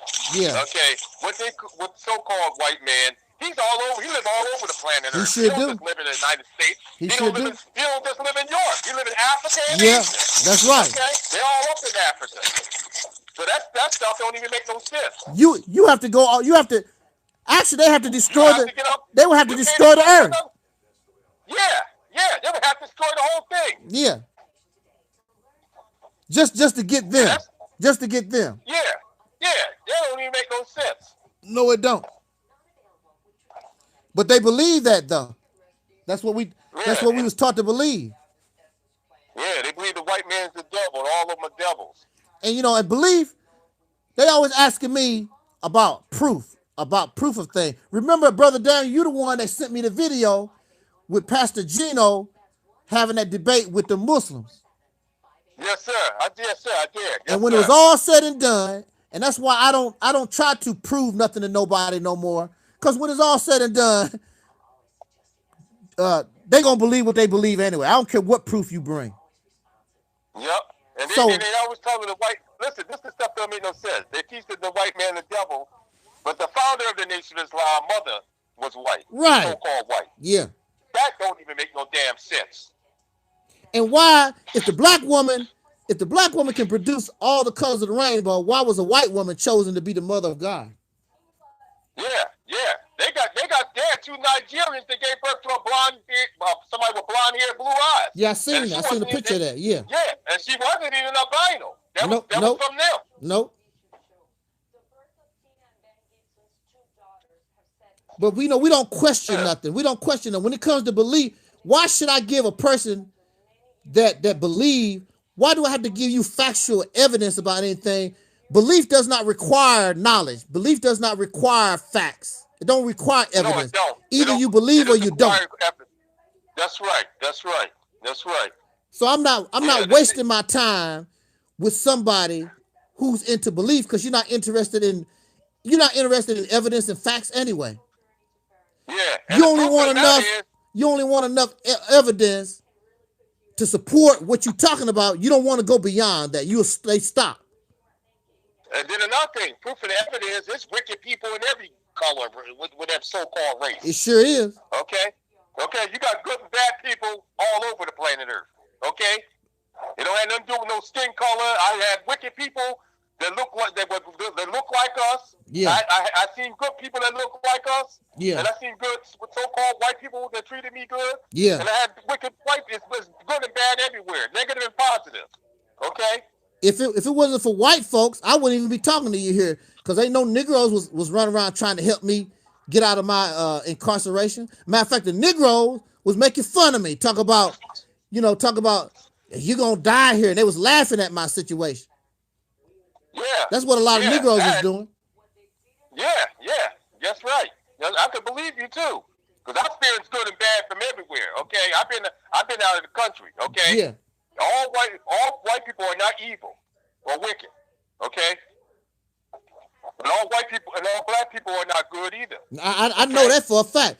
I've been called nigger by black folks way more than any white person. Same Caucasian. here. Coon, nigger, all that. Yeah. I ain't never been called coon by no white person. I've been called coon and Sambo and Uncle Tom, all that stuff from Negroes. Yeah, I had my life endangered by people that look like me and you. Yeah. Okay. Please, who you think is doing all that killing in the hood? Yeah, it's them. These Negroes. Yeah. I talked to my aunt, my elder in my family. She's from South Carolina. She migrated from South Carolina to Atlanta. She told me when she first moved to Philadelphia in the 50s, black people what we call black people at that time could sleep with the doors open. It was crime free, all that stuff. Okay? So what happened from then and now? How come it's not like that no more? I don't know where it took its turn, but I remember when I was growing up, black folks was nice to each other. Hell, we didn't even have locks on our doors. Yeah. Yeah, my aunt told me the same thing. They didn't have to lock the door. Didn't even lock the door. They could sleep with the door open. No, they had to worry about coming up and they quit and cracking them in their head. Nope. That's the way it was when I was coming up. Yeah. Didn't have no locks on the door. Only thing you had, you left your main door open all the time, and you would close the screen door, to keep out the flies and insects from coming in. And according to history, it was just as much poverty then, so poverty is no excuse for the crime now that's happening in the it was black community. Matter of fact, it was the poverty was even worse because when I was growing up, black people was just then they didn't start giving allowing black people to get welfare until the late 60s. We wouldn't get no welfare. The welfare thing is the one that destroys the family. Okay, the welfare and the crack pandemic and the heroin pandemic. Okay. Like you said, you know what I mean? And I want to say this too before we get off this broadcast here. I get sick of hearing, blaming the white man. I get sick of that because, like when it comes to the crack epidemic, the cracker brought it into your neighborhood. Okay, that's true. We know that for a fact. They didn't force you to smoke the stuff. That's like sell and use it. They didn't force you to sell and use it. No. They didn't force you to sell and use it. Sure didn't. Okay? Just like, we kill each other because we got these guns. Okay? Guns don't kill people. People kill people. Okay? Absolutely. Nobody told you to take that gun and shoot that guy because he owed you some money. Right. Okay? That's your fault. Okay? Right. We don't want to take responsibility. That's our problem as a people. We want to blame. We don't just like they say, the crack didn't levitate off the table and say, come holler at me and beat me up, Scotty. And just like that's the same principle with the 45 or the AK. It didn't levitate off the ground, the table, and say, hey, come get me. No, you picked that up and went to blast it. Absolutely. That's right. That's right. Because you wanted some money, which means you sold your people out for some money. Okay, you ain't listen to what you claim you believe in about Judas in the Bible. Because Judas sold people for 32 people. Now, I know this. I don't believe that stuff happened, but I'm just taking that because a lot of people believe in that story. Hey, this John F. Kennedy guy is basically calling us some kind of white power group because we're saying that we need to take responsibility for ourselves. He wants you to keep blaming the white man. The white man do everything. Peckerwood did not make you smoke crack. They don't make you go to the liquor store and get drunk. They're not doing those damn things. Peckerwood, I'm not going to use Peckerwood. The white man is not making you not take care of your kids either. Right. You know what I mean? He ain't making you be a deadbeat. No. You want to be a deadbeat, filthy, no good. Right. He ain't telling you to get your ass in the bed and have all them babies and then desert them. Right. Yeah, desert them like a deadbeat. Yeah. Right. Then I get sick of these cats. They always blaming the women all the time. Always. Exactly. But it ain't completely their fault. They take two to tango. That's right. It's your fault. Exactly. Okay, you claim you're a man and that you're head of the household. You allow the household to go to shits. Yeah. It take both. It take both to make it happen. That's right. That's right. Yeah, they kill me when they always want to blame the black woman all the time. They have to like, Phil, it's your damn fault too, nigga. That's right. Okay. You know what I'm saying? Brother, what you say it's your damn fault too, huh? Yeah. Because the take two she make that baby by herself. Right. You ain't had no problem laying up with her, didn't you? You ain't had no problem laying up with her. Don't want to take care of your children. Deadbeat. I can't stand these deadbeats. Yeah.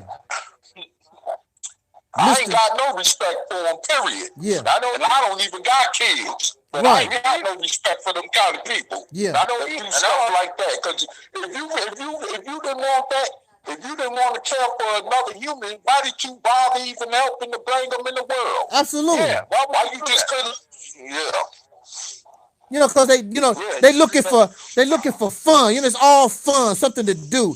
You know, something to brag about. Go to your boys. Yeah, man, I banged her. You ought to say, I was riding that horse, baby. I was riding that horse.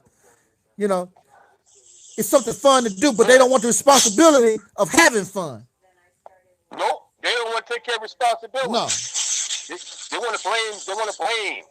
Oh, she should have took the birth control. Right. She should have got pregnant. She took the birth control. Nigga, if you would have kept your shit in your pants, you would have got pregnant. That's right. That's right. You claim you the man, you the head of the household. Right. Okay? It's simple as that. If you don't want the responsibility of being in the household, then shut the hell up. Stop complaining. I'm going to tell you, my granduncle had 9 children and his wife. So he had 9 children, his wife, and himself. That's 11 people in the house. His wife never worked a day in her life to the day they died. Yeah. I looked at the census. My mother was we sort of like that too. But at a certain point. But I looked at my grandparents. I looked at the census on my family side, my father's side. They all had families and they took care of their children. Yeah. They were not taking deadbeats like you got now. My uncle never had welfare. Never. Yeah. They weren't on welfare back then. That's a fact. And all his children went to college. The ones that wanted to go. I think a couple went to the service. But if they wanted to go to college, he sent all of them to college. Yeah. By himself. Like my uncle took care of 11 people, 10 people and himself by himself for years. My uncle always had at least 2 or 3 jobs. He took care of his responsibility because, he was religious. And when his wife get pregnant, when you're in religion, they always say when the wife get pregnant, that's just a blessing from God. Yeah, that's how they looked at it back then. They didn't look at it as a burden. They looked at it as a blessing. It was not, it was a blessing. They looked at it that you could carry in the family bloodline. Right. Okay, they didn't look at it as something bad. Right. And when him and his wife passed, since they had all these children and treated their children good, they never went to a nursing home. Them children got together. I'm gonna tell you, the community. We don't have a community today. I'm gonna stop calling our stuff, but it's not a community. It's not a community, no. Okay, the communities that we had back in the day, they took care of their family. Right. Okay, they took care of their elders and they took care of their children. Okay, that's how it used to be. Yeah. Okay. You talk to them old timers, they'll tell you they took care of they didn't send their kids, they didn't send their parents in no nursing home or none of that crap. I never heard of it. And I told you old timer, they said they didn't even have black people in Philadelphia in the early 50s. A lot of black people wasn't even on Skid Row. No, sure would. And I know when I was growing up too. I remember some of our people used to. Yeah, I remember our people used to take certain children in, so they wouldn't have to go to the orphanage and things like that. If they got it, their family would do it. Yeah, their family would do that. Yeah. Yeah. Go ahead, Taalik, before you like that. Look, I was looking at a documentary on Showtime about LA, right? About how, LA became the type of city it became as far as the racial tension out there and stuff, right? Mm-hmm. And they was talking about like during the Watts riot in 1965, how them gangs that was formed in LA that they go by as Crips and all that stuff. It was started because they was trying to protect themselves. Yeah, to protect the community. Protect the neighborhood from the racist Peckerwoods and them other neighborhoods in LA. You see what I'm saying? Yeah. That's what that was all about. And so, you know what I'm saying? And plus, of course, they was more so like migrants from the South at the time. That's right. Right. And the police used a lot of brutality against them because there was a lot of police that followed them from the South. It was Southerners that followed them from the South and got hired as police out there. That's true. And started, you know what I'm saying, oppressing them the same way as they would in the South, you know? And that's what caused that riot. You see what I'm saying? Yes, sir. But them blacks wasn't killing each other then like they are out there now. They didn't, like the brother said, it just took another turn. You know what I'm saying? I know my shit. So like I've always said, poverty is no excuse as to why we doing the wretched crap that we doing to each other in the so-called black community. Yeah, poverty ain't got nothing. All we got to do is go back to those times for Jim Crow segregation, and like you said, we were in much worse of poverty as a people than we are in now today. Yeah. So where's the excuse coming from with all this? Oh, we in poverty. That's why we committing crimes and killing each other. And man, that's a bunch of cockamamie crap. That's right. That is. Now, if you talk to some of them old timers when they started what they call the gangs, they fought with their hands. They didn't go get a gun like a sissy. Okay. I know in my hometown, I talked to some of the old heads in my town. They told me they fought with their hands. You know what I'm saying? The guns that came later. You know what I'm saying? You know. Right. Yeah, that's what I used to hear all the time. like you said in that old Biggie Smalls song back in the day, when they used to thump and now they blast now. yeah, that's true. That's fact. They just started going to them pistols. I guess they fight game wasn't good, and they said, Bunky, we gonna go on and settle this with the trigger. Even a little bit in my area, little bit in my area, we used to slap box, body box. Right. You know what I'm saying? We did all that. You know what I'm saying? We didn't go fighting females and all that stuff. You know what I mean? We fought each other. You know what I'm saying? I fought in high school and all that stuff. We fought with our hands. And I heard some dude back home where I'm from in Michigan. This dude got I was looking at a YouTube video a few years ago. This back in Detroit, right, where a dude got sentenced to doing time in prison for killing his soul brother's daughter in a town outside of Detroit called Inkster. Wow. And anyway, the father was in there giving his victim impact statement, and he was straight up going in on the guy that was accused of killing his daughter, right? And he told him like this. He said, you know what? Most of you cats don't even know how to use your hands.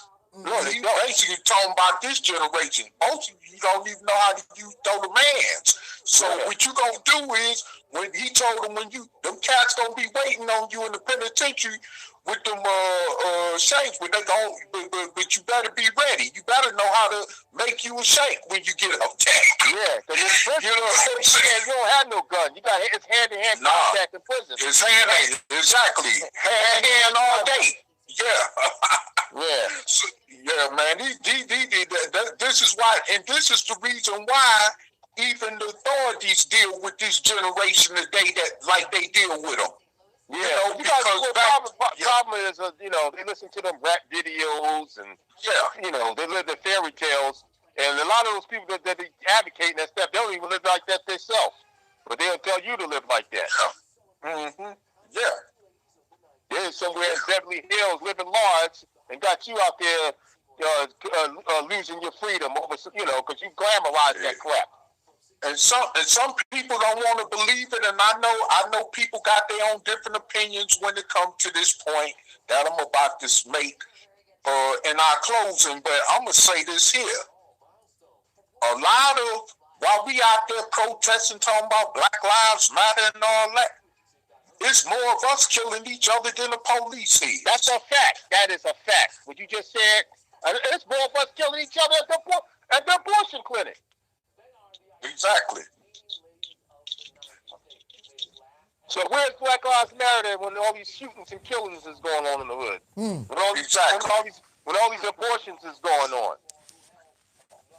Where are they? Where are they at? When all this child molestation is going on in the hood, where they at? Right. Where the hell they at? They ain't nowhere to be found. All you got to do is look at, you want to say, we can't believe nothing the white man say, just go look at his data. You understand? And his data will actually prove it. As a matter of fact, you just go to any big let's start with the major big cities. You understand? Like Detroit, Chicago, Baltimore. And you go in them main police headquarters and get a copy of data from them showing you within just a year how many unsolved murders it is, and you're going to see thousands upon thousands of unsolved murders. So don't sit up and tell me, you understand, that it's more blacks going to prison for killing more blacks. That's bull crap. Yes, they try to make it seem like where the white man should go to prison for killing blacks, like blacks go to prison for killing blacks. Well, like I said before, it just as many as less Caucasians going to prison for killing black people. It's the same thing when it comes to black on black killings. That's right. That's right. That's right. It's more of us killing each other than anything. Exactly. Said. Well, a lot of people don't want to tell. A lot of people don't want to say that. They don't want to tell the truth. Right. If we want to heal as a people, we got to face the facts and we got to take responsibility. Right. Exactly. If we want positive change, we're going to have to submit to the truth. First, you got to acknowledge that you have a problem for it to change. You got to acknowledge. It's like a person that used to do drugs. They have to acknowledge that they have a drug problem. Right. And then they correct it. We got to acknowledge that we got self-hate, that we are our own worst enemy. We got to acknowledge that first. Then we can change for the better. And then go ahead. Oh, I was just gonna say, that's one of the purposes of the Mississippi campaign, is to put ourselves in a position to create a new environment. Because as long as we stay in the environment that we're in, nothing's gonna change. You're gonna have to change the environment. You know, there's a lot of bad children. Matter of fact, you know, a perfect example of this is a funny movie that Eddie Murphy made back in the day called Trading Places. Remember, he was a bum on the street. Yeah, he was a bum on the street. It was made in my hometown, Philly. It was made in Philly. Yeah, I remember that movie. And them crackers bet a dollar about, you know, they had bet $1 about who could handle the change, or what would happen if they switched places. You know, Dan Aykroyd fell apart. He couldn't handle being poor and all broke up and messed up out in the street. But Eddie Murphy, you know, he came off the street and he adapted to all that stock market stuff and whatever. You know, trading places. Sir. It's about our people, you know, even us as individuals. You know, in order for us to change, we have to put ourselves in a better environment. You can have the smartest child in the world, but if you put him or her in an environment with a bunch of eggheads, that's not going to last too long. They're going to be influenced by those eggheads. That's right. They are. They're going to be influenced by them. They're going to be influenced by them, you know. And then another thing we got to change as a people, we got to stop glamorizing dysfunction. Yeah. That's a problem of ours. We want to glamorize being a thug, a gangster, whatever. Yeah. Okay. We don't glamorize somebody being a doctor or a inventor. We need to glamorize those people. Mm-hmm. Okay. We want to glamorize. There's nothing wrong with being an athlete. You know what I'm saying? But we glamorize that more than anything else. Yeah. And people want to be a gangster and all that stuff. Yeah. Yeah, thugs. Like you said, oh, go ahead, brother. Go ahead. Like you said, Brother Daniel, we got to stop. We got to get out of our feelings and face the facts and truth that we are basically doing ourselves a disservice as a people by justifying why we do the wretched stuff we do amongst ourselves, and which is holding us back from progressing as a people in this country. That's right. That's right. And this dysfunction is making us non-productive members of society. We want to be productive, okay? We want to grow. We want better for our people. That's why we're talking about this stuff. You know what I mean? But our people got to get dissatisfied. They got to change. The change starts within. And waiting on slave master to give you reparations, to give you some job. That's right. That's not going to get the job done. That's why the Mississippi campaign is for a reason. You understand? So we can take our freedom and our reparations. That's right. Make our own reparations. Now, don't get it twisted. If they want to give it to us, I will take it. You know what I'm saying? But I'm just going to say this, too. They always talk about the Caucasian own reparations. Well, some of those African countries, some of them African chiefs will owe us reparations, too. Because, you know, some of them was part of the slave trade. Okay? And some of them Arabs will owe us reparations if you want to go there. Okay? Because them Arabs was heavily involved in the slave trade. Still to this day, they're still involved in the slave trade. Look at Libya. Mm-hmm. Say we want to go there with it. Yeah. You have to say let's cover all the bases. Yeah, we have to cover all the bases. That would be fair, though, right? Yup. Yeah, you can't cover one base and not cover the other ones. Well, the African, I mean, the slave trade, as far as, you know, bringing people from the islands in Africa, those African countries and those islands, they participated in that. Yeah, I'm gonna tell you something else. We have people over here. We have black people over here that was involved in the slave trade too. Mm-hmm. I forget the guy's name. Yes, sir. His last name was Johnson. I forget his first name. I did some research on him. He owned slaves. It was numerous. It was numbers of them. Yeah, it was black slave traders in this country. Mm-hmm. Okay. Yeah, but the slave trade wasn't about skin color. It was a business that was like the drug trade. Right.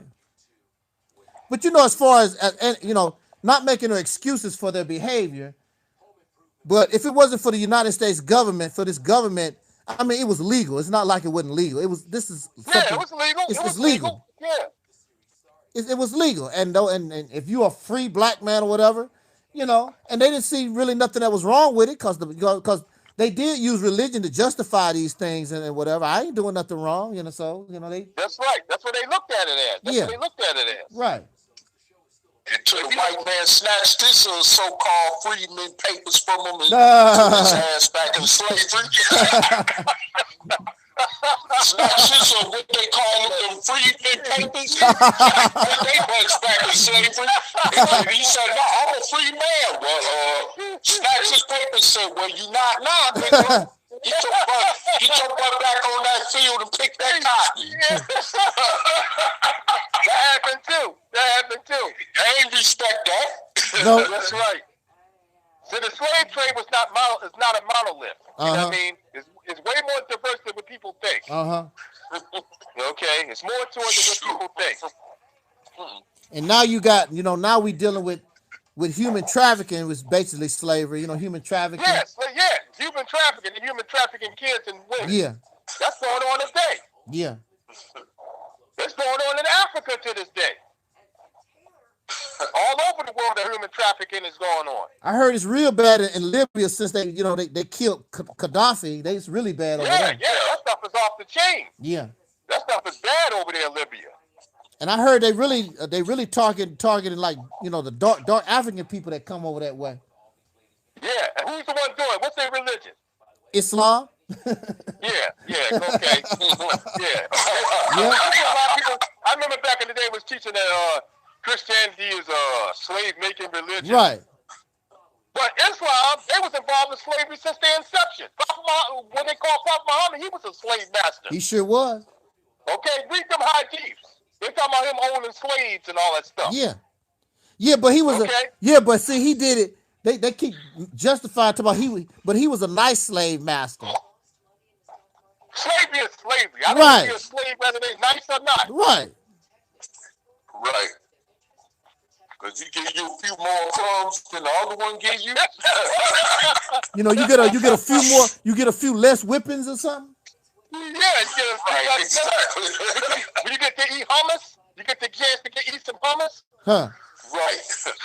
Shit. Damn. Well, just like the brother Omar Shafter said in the conversation we had, like he said, shoot, the highest slave servant was right up under the Prophet Muhammad. So, under the Quran.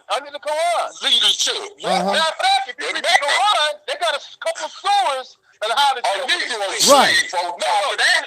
No, listen to this. They got stories in the Quran. Read the Quran. Read the whole book. They got stories in there showing you how to deal with slaves. Right. Okay? And it also says if they become Muslim, you can free them. Okay?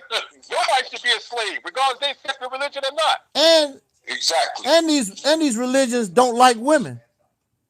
Nope. They do not like women. Women get treated like second-class citizens. Yeah. Oh, man. Yeah.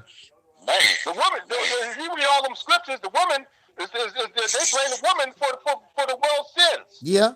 With that Adam and Eve story, right? From experience, from my past experience in Islam, you don't want to get me started on that one.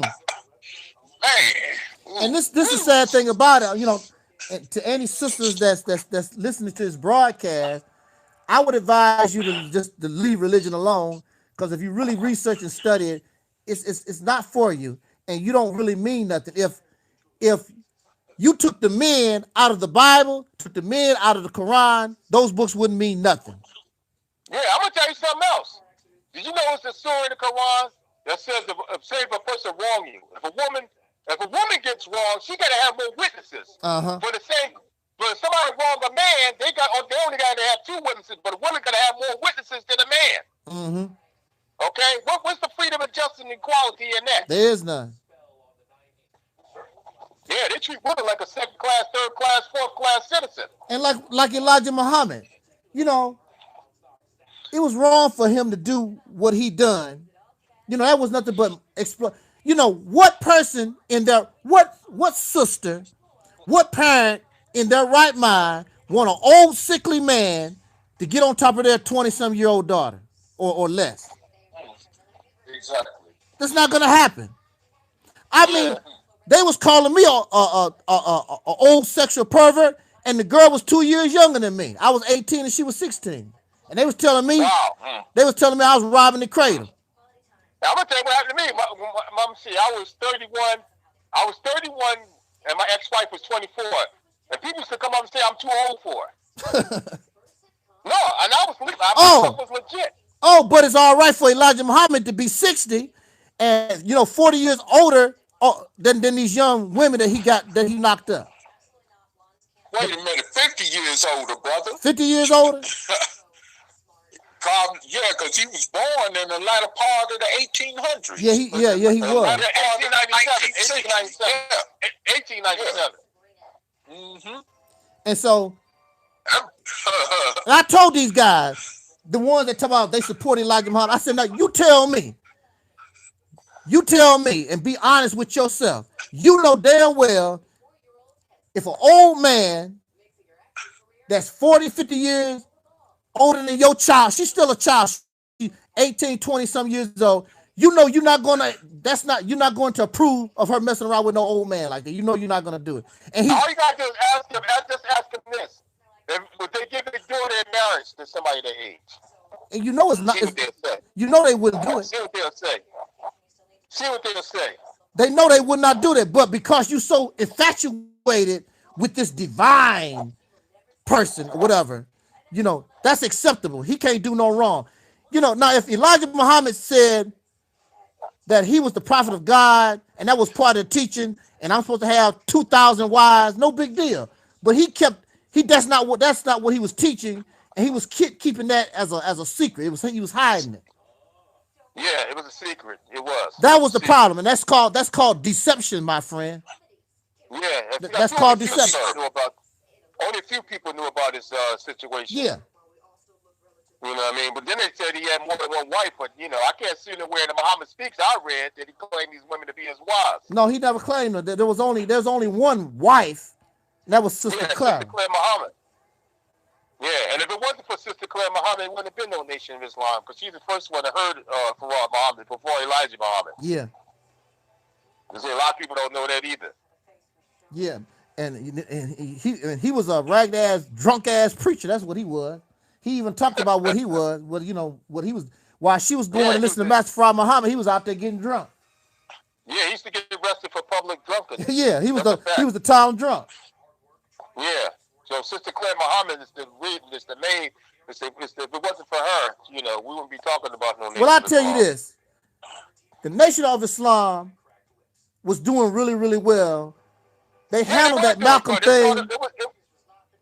They handled the Malcolm thing really wrong. They should have just left that man alone and just kept rolling and keep doing what they was doing. Well, Malcolm said that Nation of Islam was the best organization. Yeah. But niggas ruined it. Yeah. That's what he said. Yeah. Okay, it was a good organization. It helped a lot of black people. Yeah. It did help a lot. It built black people's self-esteem. Right. It was a lot of good for the Nation of Islam. Yeah, it was. You know what I'm saying? But unfortunately, they got corrupted. They got start selling drugs and start doing a bunch of other stuff. Yeah. Okay? They started stealing money. Yeah. And doing a bunch of other stuff. And that's why, go ahead. Yeah, it's a lot of it is not what we thought. A lot of it was a show. A lot of their businesses and things wasn't doing as good as we thought they was doing. Elijah Muhammad was going in his own pocket to help some of those businesses stay afloat. They wasn't doing as good as we thought from on the outside looking in. But he got more going on than with Farrakhan, though. I tell you. Oh, Farrakhan ain't done nothing. Yeah. Farrakhan. I just want to. Elijah Muhammad had a school in every city. He had 50 independent schools. He owned a bank, supermarkets. They had businesses. They was doing it. Now Farrakhan got nothing. He's just a religious pimp. Yeah. Okay, religious pimp, race hustler who living off the backs of the believers. Yeah. Okay, he ride around in Bentleys. He ain't built shit. He even brag about it. Right. Yeah. Yes. Yeah. Brother, I'm gonna tell you another thing that Honorable Elijah Muhammad did. Honorable Elijah Muhammad took care of his laborers, okay? Yeah. Farrakhan don't take care of none of his laborers. Nope. He take all that money to himself. Yeah. All his ministers got to work. Under Elijah Muhammad, the ministers didn't have to work. That's a fact. Okay. Well, on that note, I just wanted to cut in before I we getting ready to roll out because I got something to do. But I just want to chime in with that to add on to what y'all was just saying about that Nation of Islam corruption stuff. And I'm sure Brother Omar Shamsuddin wouldn't mind me mentioning this part because Omar Shabazz or Omar Shamsuddin? Omar Shabazz? Omar Shamsuddin, I mean, brother. Yes, sir. Yes, sir. Shamsuddin, the brother that be on the platform sometime with us. Oh, I never heard of him. Yeah, this brother here, he was in the Nation, and me and him was having a one-on-one discussion, and he was going down through the history a little bit about the corruption on the East Coast, like in Newark, New Jersey and stuff, and how, brother Jeremiah Shabazz was knocked off by another faction in the Nation of Islam. That was James Shabazz. Yeah, James Shabazz. James Shabazz. Yeah. Yes, Minister James Shabazz was killed by another brother who went by, I think, Belton. Belton. Was it Belton? Belton X, yeah, Belton X, yeah. Yeah, because he started a Twitter group called the New World Nation of Islam. Yes. We talked about that, and it was a lot of stuff going on with that, and we were even talking about to the point where drugs was even connected with that situation. Yeah, drugs was connected. It really got corrupt as the years went on, and all I can say is that it ain't got no better sense. Yeah, I'm telling you, a lot of the people didn't like Malcolm, some of the echelon, not the Honorable Elijah Muhammad, but a lot of the echelon didn't like him because Malcolm wasn't down with that corrupt stuff. He wasn't down with that corruption. He wasn't. Okay. All right, brother. Somebody. All right. Yeah, somebody here, and I will revisit both of you brothers. Yes, on sir. The flip and peace. Yes, sir. Yeah. All right, peace. I never heard that brother. You said Shamsuddin Shabazz? Yeah. How can I look him up? I never heard of him. Yeah, he's been coming to our platform lately. What I can do? Do I have your email address?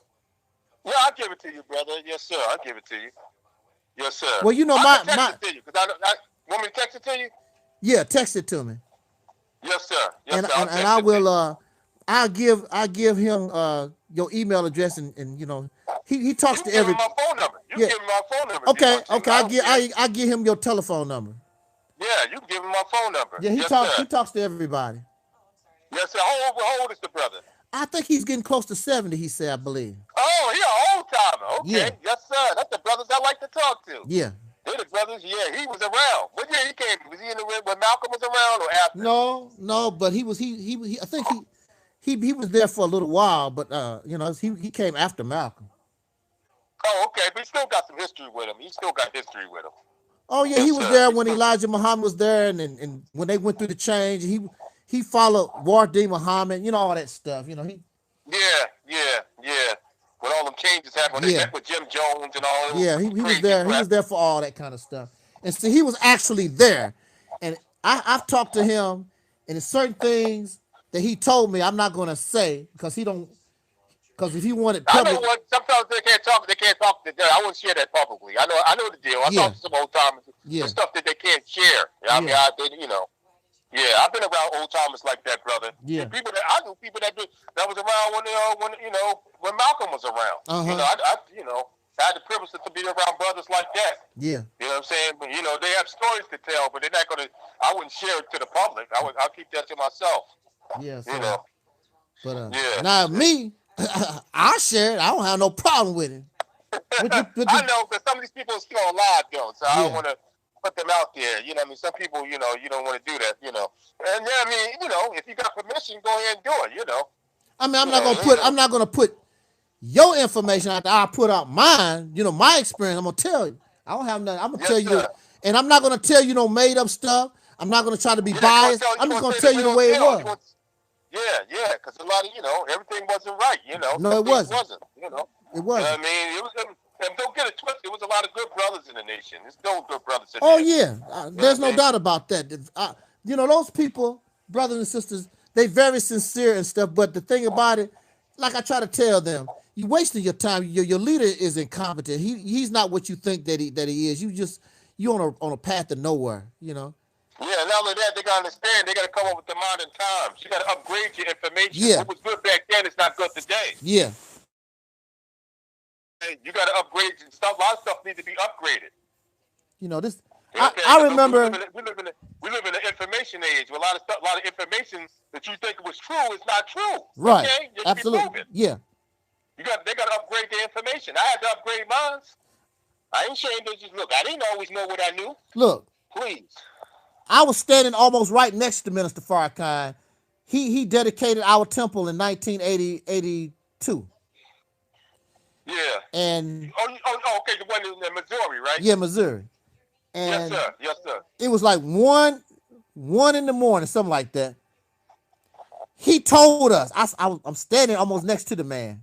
Matter of fact, I got an autograph from him for my mother that night. Yes, sir. He told us, do not call him honorable. Oh, he told us that when I was when I was in Philly. When he came to the temple in 88, he said the same thing there. Yeah, he said, don't call him honorable. I heard him say that in person. Yeah. The same thing I've been witness. He said that. I heard it. Yeah, he said, do not call me honorable. Yeah, that's true. He said, I'm just your brother Lewis trying to rebuild the teachings of Elijah Muhammad. That's what he told us. Yeah, he told us the same thing. I remember that. Now it's the honorable this. It's the honorable, whatever.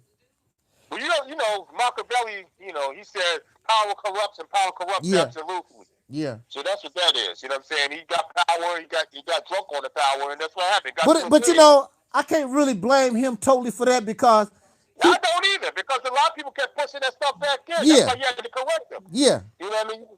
It's like when people admire you, they want to add more stuff than what you are. Right. You know what I'm saying? Just like the Honorable Elijah Muhammad. He never called himself honorable. No, he didn't. Malcolm called him that because, he loved him, Mm-hmm. He looked.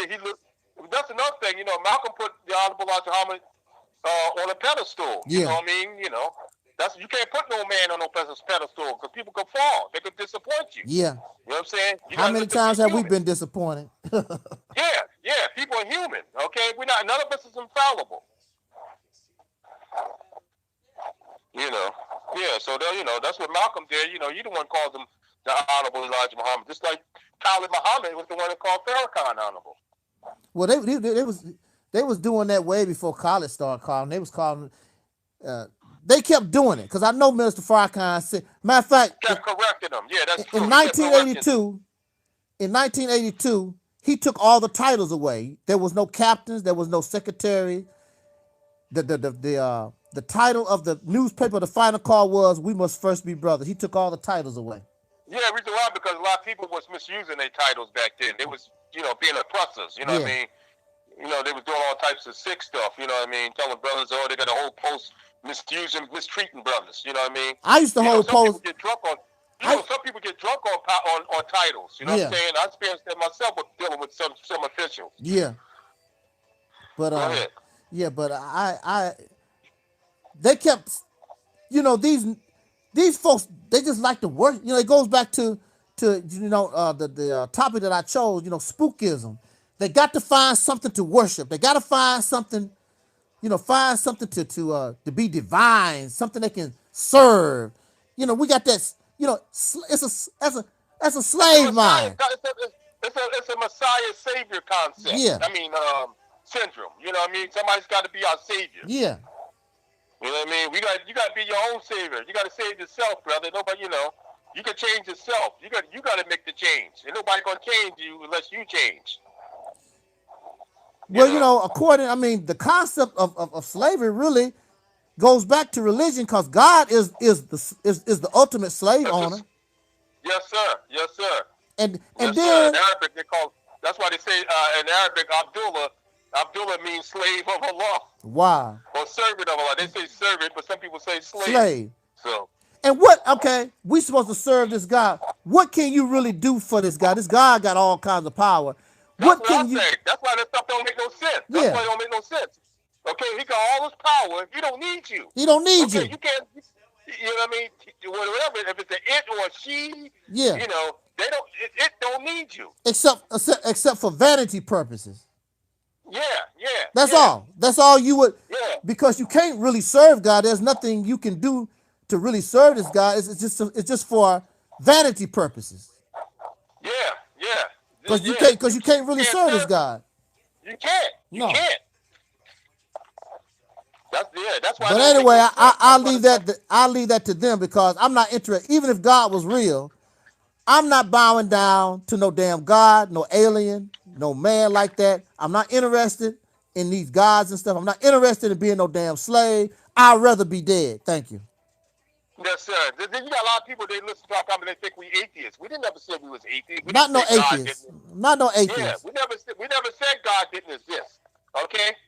But he might, we know this though, he don't exist the way you think he exists, okay? Well, from my position is this. When you can show clear, convincing, and overwhelming evidence that God exists, then I will accept the fact, God exists. However, it don't make no difference whether God exists or not. I'm not going to worship. I'm not bowing down. God can kill me and get it over with. I'm not being a slave to nobody like that. I'm not doing it. Yeah, that's being a slave. That's a slave. I'm not being no slave. And all of that, you got brains. You got a brain for a reason. To make your own decisions. Yeah. To solve your own problems, okay? If God gave me life, then that life belonged to me. If God wanted to run the life, then God should have kept that damn life to your damn self. That's right. I know my mother gave me life. I know about that part. Okay, she birthed me into existence. Yeah. You know what I mean? So, she's the first person I called on. I remember when I was a baby, when I learned how to talk, I called on my mother first. Right. Okay. Right. Yeah, let's keep it real. Okay, that's what I called on. Yeah. Then I called on my father. Okay. Mm-hmm. I called on my mother before I called on my father. I remember that when I was a baby. Mm-hmm. Okay. I called on my mom first. Well, I know one of my first words was mama. That was my first word too. From what I remember. I remember it like it was yesterday. Yeah. Okay. That's the first person I knew when I came out that womb. Yeah. Was my mother. Yeah. And then my father. Mm-hmm. Okay.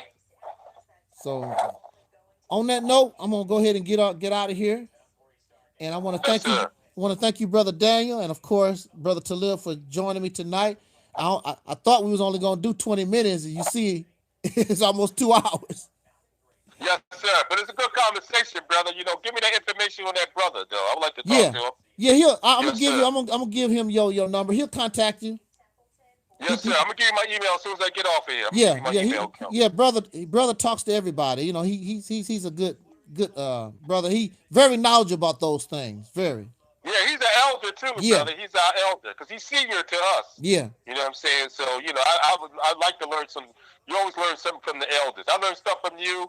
You know, like I like talking to older brothers. You know what I mean? Because I learn a lot from y'all. I get wisdom from y'all. Knowledge, wisdom, and understanding. You know, so I appreciate you when you give me that information after I give you my information. I will. Yes, sir. So I'll let you go, brother. Yes, sir. On that note, everybody, we out of here. Thank you, Brother Daniel, Brother Taalik. Yes. We'll catch you on the flip. We out of here. Peace. Peace. Peace.